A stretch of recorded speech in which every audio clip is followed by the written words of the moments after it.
Okay, सो आज जगह बदल गई है पहली बात तो, and many things have changed. बहुत दिन से वीडियो नहीं डाल पा रहा हूँ, बहुत कुछ हो रहा है, and that's probably not okay too and okay too. It's because my theory, I am a philosopher. सबसे ज़्यादा वीडियो पे व्यूज़ ऐसे वीडियोस पे आते हैं जहाँ पे आई डोंट एक्सपेक्ट वो वीडियो पॉपअप होना चाहिए, उस पर कमेंट्स आते हैं। सो आज मेन टॉपिक पे आते हैं। आज अपना टॉपिक क्या बताएं? Why you are not consistent.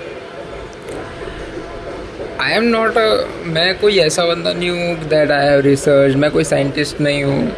You are even listening to me because मैं तेरे जैसा हूँ, and I have got into this phase जहाँ पे I try to force everything. Like I try to read some of the best books relating to consistency, that is Atomic Habits, Compound Effect. These are the books that didn't help me because it's like different. बहुत ज़्यादा different है ये सारी चीज़ें। दे आवाज़ थोड़ा ये बंद कर, थोड़ी अलग रहे। सो मेन चीज़ यही है that it has not help me for now. I have tried and उस पर प्रोग्रेस नॉट एट ऑल, कुछ भी नहीं हुआ है।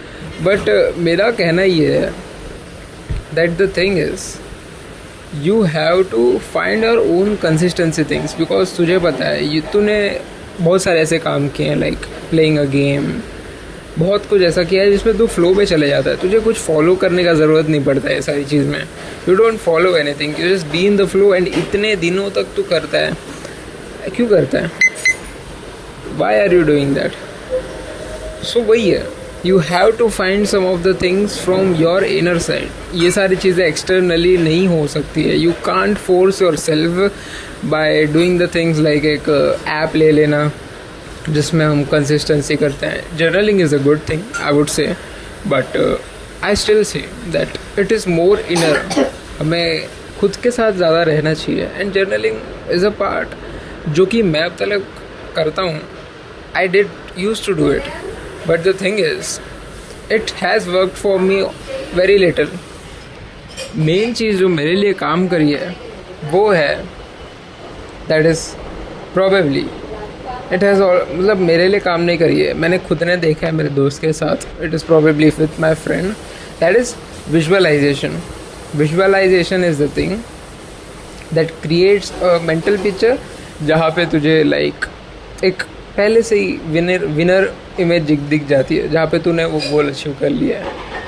एंड वो देख के तू अपने आप पीछे पड़ जाता है उसके पीछे।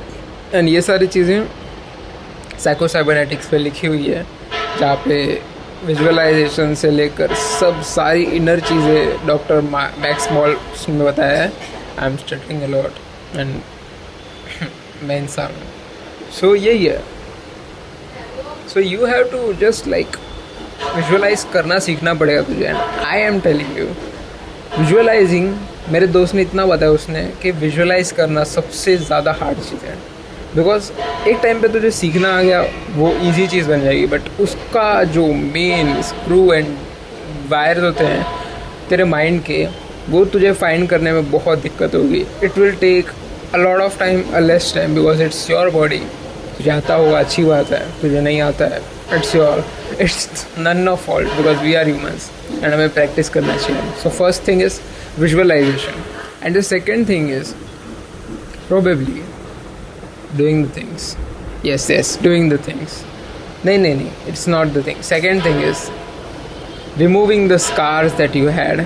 एक चीज़ है जो तुझे ऐड करनी है और एक चीज़ है जो तुझे सब्ट्रैक्ट करनी है। ये बहुत सारे यूट्यूबर्स बताते हैं, बट मैं रिलेटेबल हूँ तो तुझे बता रहा हूँ तो तुझे ज़्यादा समझेगा। तुझे मतलब किसी ने कुछ किया है, तुझे मतलब समझ, तेरी क्रश ने रिजेक्ट किया है, तो तुझे एक इमेज बन जाती है दैट मैं तो ऐसा ही हूँ, अब मेरे साथ सब ऐसा ही रिएक्ट करेंगे। तू हर किसी के इंसान के साथ मिलेगा तो तेरे माइंड में एक पिक्चर आ जाएगी, ये मुझे अब रिजेक्ट कर देगा। सो तू उसके डर में नहीं कर पाता है, तू काम ही नहीं कर पाता है, बिकॉज तुझे डर रहता है। एंड तू एक फ्रेंडली साइड पे आ जाता है, एंड वही पीपल प्लीजिंग सब चीज़ें। सो तुझे उस हैबिट को तोड़ने के लिए उस स्कार को निकालना पड़ेगा। You have to remove the scars. ऐसा बहुत कुछ होता है। फ्रॉम माई साइड, मेरे दोस्त के साइड, उसके साथ ऐसा हुआ था, उसके पेरेंट्स उनसे अच्छी बात नहीं किया। So what did he just forgive them. उसने उन्हें माफ़ कर दिया, एंड उसके बाद कोई रीज़न ही नहीं बचता है ये सारी चीज़ें करने का, and you will get consistent without any problem, because वो रीज़न ही हट गया है। एक स्कार जो होता है वही हट गया है। तो वही है, फॉरगिव योर लाइक एनीवन जो तुझे प्रॉब्लम दे रहे हैं, forgive them, that's the best thing. And forgive करना भी एक बड़ा प्रैक्टिस करने वाला चीज़ है जो तुझे मेंटली करना पड़ेगा। It's very very hard to do, but मेरे दोस्त ने मुझे ये बताया है that probably forgiving is like you have to feel that pain again.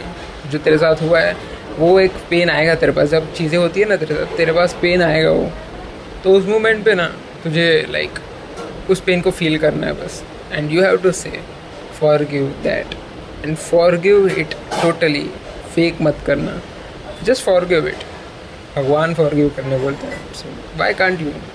सो यार तुझे फॉरगिव करना पड़ेगा and you have to do it, और कोई रीज़न नहीं है भाई, यही करना पड़ेगा। अब इसके रिलेटेड बहुत लोगों के बहुत ज़्यादा ज्ञान आएंगे मेरे पास दैट भाई एटॉमिक हैबिट्स तो बहुत अच्छी बुक है। अरे अच्छी बुक है, प्रैक्टिकली काम करती है, बट कुछ चीज़ें माइंड में होती हैं जो सबकॉन्शियसली काम करती हैं। You can't consciously work a lot, it gives a mental pressure on your brain. Subconscious mind एक अलग चीज़ है। सबकॉन्शियस माइंड में तुम एक बार घुस जाते हो, then things work automatically, and that is the magic bro. मेरा दोस्त को मैं देखता हूँ, he doesn't do anything, self improvement वो सब कुछ करता है, बट इतना नहीं करता है जो जितना तू कर रहा है, because this is the thing, या यू आर स्कार्ड, तुझे तोड़ा गया है, अब तो उस कार को हटाना, तू उस कार को मालिश मत करना। मालिश करने से तुझे मज़ा आएगा, एंड वही स्कार तुझे बार बार दिखते रहेगा। तो उस कार को हमें हटाना है। प्लास्टिक सर्जरी जो भी रहता है हम सुनते हैं, फेशियल सर्जरी, हमें इनर सर्जरी करनी है, and that's the only option, there is no other option for that. It's just removing the whole wound from the skin, and यही सारी चीज़ें हैं तो जो तुझे कंसिस्टेंसी में आने काम करेगी। There is a lot of bullshit, and ये भी एक टाइप का बुलशिट है। अब तुझे कौन सा बुलशिट चाहिए वो तेरे ऊपर है। बहुत सारी वीडियोज़ हैं, but this is one of the videos where I talk more about inner things, and this is the thing, these things have worked for my friend and will work for you too, because तू भी वही हालत में है। तो यार ठीक है, डोंट फील, विनेवर गेट